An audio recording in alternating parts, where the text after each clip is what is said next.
let's have a little time for Q&A. Sure. सदाशिवसमारम्भां शङ्कराचार्यमध्यमाम् अस्मदाचार्यपर्यन्तां वन्दे गुरुपरम्पराम्. Good afternoon, everybody. I'm here to talk about the 33rd verse, 11th chapter Gita. It's a very beautiful verse which has nuances of different perceptions. People can perceive it in different ways. So I would like to start by sharing a story about perception. There were two sannyasis who were friends, and they always mostly had an argument. One of the sannyasis used to say that, times have changed. We have to collect some money and keep it aside for an emergency's sake. Even though we are sannyasis, we should always have some money collected and kept aside. And the other sannyasi says, no, the idea of becoming a sannyasi itself is to renounce everything. And if you're going to collect money again, it doesn't make sense. So the argument kept going back and forth. And one day they had to cross a river to go to the next village. And to cross the river, they had to pay the boatman. So what happens? The sannyasi who has money collected is able to pay for both of them, and they cross the river. And he asked the other one, what do you think? What lesson did you learn from this? And the sannyasi says, do you agree with me now that you do need money collected and kept aside? And the other sannyasi says, I did learn a lesson, but it's not your lesson. He says, if you pray enough and you surrender to the Lord, He will even send you a sannyasi who has collected money to pay for your boatman. So such is the beauty of the perception. It can differ, it can change the stories in many ways. So the shloka today has perceptions like that. And throughout Gita, there are different places where each person can interpret it differently. You should remember. For example, Krishna says in the 3rd chapter about Swadharma, Swadharme Nidanam Shreya, he says, even if you are going to die doing your own Swadharma, it is better to stick to your Swadharma than to go and do somebody else's Arjuna. So don't think of giving up your Kshatriya Swadharma and take sannyasa. It is not for you. You are supposed to do your Swadharma. But the same Krishna in the 18th chapter, he says, Sarva Dharman Parityancha Mamekam Sharanam Raja. He says, give up all your sense of righteousness. Surrender unto me. But this complete contradiction, seeming contradiction we should say, when you understand it in the right sense, it makes sense. And in the shloka today, there are few examples, different perceptions. Let me start with the explanation of the shloka. It goes, Tasmat Tvamuttishta Yasho Labaswa Chitva Shatrun Pungshva Rajyam Samriddham. He says, Krishna says, arise, O Arjuna. You have to fight your enemies, defeat them, gain some fame for yourself, and regain your lost kingdom, is what he says.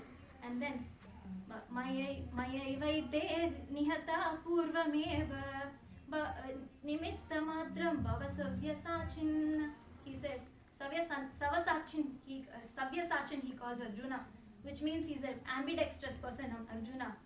I think he says ambidextrous because Arjuna has been terrified after the Vishwarupa Darsana of Krishna, and I think Krishna wants to boost Arjuna's confidence. That's why he's using the word Savyasachin. And the verse itself, it says, win over your enemies, gain fame, and gain back your kingdom. And he says, Nimitta Matram, you are only an instrument in this, Arjuna. Don't give yourself too much credit thinking you are going to kill everybody. That is not the case. These people's prarabdha is already over. Their time has come to die. Whether you do it or not, it is going to happen in any case. And he says that. And this somewhat plays with destiny and fate. I can see we have had so many stories, even in the Mahabharata, about fate. We can see Drona, we can see Bhishma. Their death was destined long back by Amba. Bhishma's death was destined by Amba. Long before even the Pandavas were born, it was destined that Amba will be the cause of death of Bhishma. Same with Drona. When Drupada is defeated, he creates a yajna to get a child who will win over Drona. It was decided long back, even before when Draupadi was born, it was decided that Drishtadyumna will kill Drona. And at that time, there was no idea of war and everything was destined. So does this mean, one more about Krishna. Krishna also had to face the case of fate. When the war is over, Krishna takes the Pandavas to Dhritarashtra and Gandhari. Gandhari has lost 100 sons. I cannot imagine the sorrow she was facing. She cries to Krishna. She says, you are the omnipotent one, you are the omniscient one. You could have stopped this war if you wanted to, but you did not. What I faced, the loss that I have faced, you should also face. In 36 years from today, You will face the same cause of death. Your kith and kin will die in front of you, and you will helplessly watch them go. So the same thing, Krishna accepts this. What happens? Exactly in 36 years, he watches his own kith and kin, he watches his own city go down in the water. And what happens? It's not even a glorious death, not in war. They drink and fight each other and die. That was the fate that Krishna had to face. And he does so gracefully. Now, the question comes whether we have to accept fate as it is. Then what is the point of free will? What is the point of self-effort? Why do you have to put in any self-effort if that's what we're going to face? But the clarity that comes after that. When we talk about fate, there are actually two types. Durbala Vidhi and Prabala Vidhi. Durbala Vidhi is the weaker Vidhi, which can be won over maybe by your good karma or your prayers, your the Prayaschitta karma. You can change the Durbala Vidhi.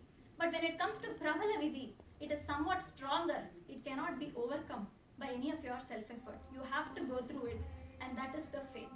So fate should be taken as a very strong contributor to your life, but is never a controller of life.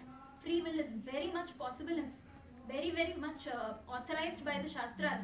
Free will is what gives us our Punya Karma and Papa Karma. You cannot negate it, or nor can you negate the fate. It is a combination of free will and fate that leads your life. You put in, and the magic is you don't know which one is Prabala Vidhi, which one is Durbala Vidhi. You put in your effort, and whatever the result is, you accept as Ishvara Prasada, is what I have understood. And the Gita is Jnana Grantha, we say. I want to finish with the story of a monkey who comes to a groundnut farm. And the farmer, it keeps stealing the groundnuts. And the farmer is tired of this. So he sets up a trap. He keeps a pot full of groundnuts with a very narrow neck. And he fixes it on the ground. And every time the monkey comes, tries to pick up the nut, he puts his hand inside, fills his hand with nuts, and tries to pull his hand out. But he's not able to pull it out because the neck of the pot is so narrow. And he's not able to take it out. And what happens? The farmer saw him and he's coming. Even seeing the farmer and knowing very well that he's going to beat the monkey, he's not able to let go of the nuts. All he has to do is just open his hands, drop the nuts and get out. But he's not able to do that. And the farmer comes, beats left, right and center, and still he's not able to let go of the nuts. Sometimes we think the monkey is stupid, but we should all realize that we are all the same monkey in some form or another. We hold on to our anger, our kama, krodha, mada, matsarya, so many things. We are just not able to let go. Just if we let go, and life is thrashing at us left, right and center every day, we don't want to let go of the nuts.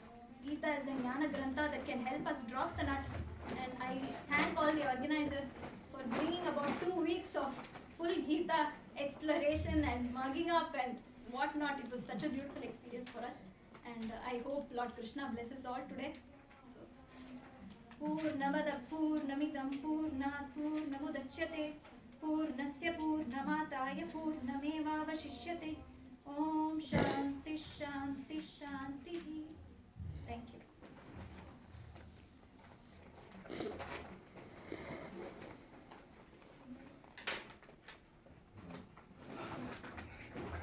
Yeah. So you also quoted 18 chapters of the So in that same 18th chapter before that, the Lord says, Yatechasi Datha. So how do we sort of put this all together as it ties to this verse? Because the Lord is giving him complete freedom. Yes, that's what, like I said, there is a fate contributes, does not control our life, but free will is also extremely important. I think both go hand in hand, and every act, our fate or karma, changes with every act of ours. That's why I think we cannot predict our future too much, because it depends so much on what we do each and every minute. Like if we wake up with a headache, it means that one pava karma is gone. And when we wake up happy, some punya karma we are using. And similarly, whatever we do that day, in each and every action, will lead to how our next morning is going to be. I think it is a combination of both fate and free will, is what I feel. In this particular verse, though, doesn't it seem like Krishna is saying slightly differently? He's saying, Nihata Mayaiva Purvameva. I have And decided that. nimitta matram bhava. Yes. So then that would argue that really free will is something that we think we have, but we don't. No, but at all. he has decided the free will. I think this vidhi for the soldiers is prabala vidhi. I think Arjuna cannot interfere in the prabala vidhi, but if it was durbala vidhi of the soldiers, maybe what Arjuna would have done, may have saved the soldiers' lives. But as of now, if Arjuna leaves the battlefield, some other disaster is going to strike the battlefield and they are going to lose their life anyway, I feel. Because that's what he says. He says nimitta matram. In this case, he is only an instrument, and it is definitely going to happen. It is probably the prabala vidhi of the soldiers to die that day. That is what I feel. So you said in this case, you qualified it. Yeah, because it is a prabala vidhi. Maybe some other case it may be a durbala vidhi. So you're saying there's a sense of occasion here. That Yeah, a context This is what you're saying. it is in this context that. That's because we don't know whether it's a prabala vidhi or a durbala vidhi. That is why I'm saying in this context it is prabala vidhi. In this occasion.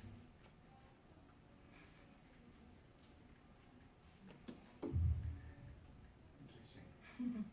So we're all of us coming to the same fate versus free will argument. I think both have Everywhere. equal contribution in our future is what I feel. Because that's the only explanation. Because so many people put the effort and don't get what they want, but so many people don't put any effort and they are sitting in such high offices. So there should be a sense of balance, I feel. So this is the only logical explanation, and it's what our shastras prescribe. So I think just with that I can blindly believe it, but it also makes sense. So I think that's the final point. Thank you. Thank you so much.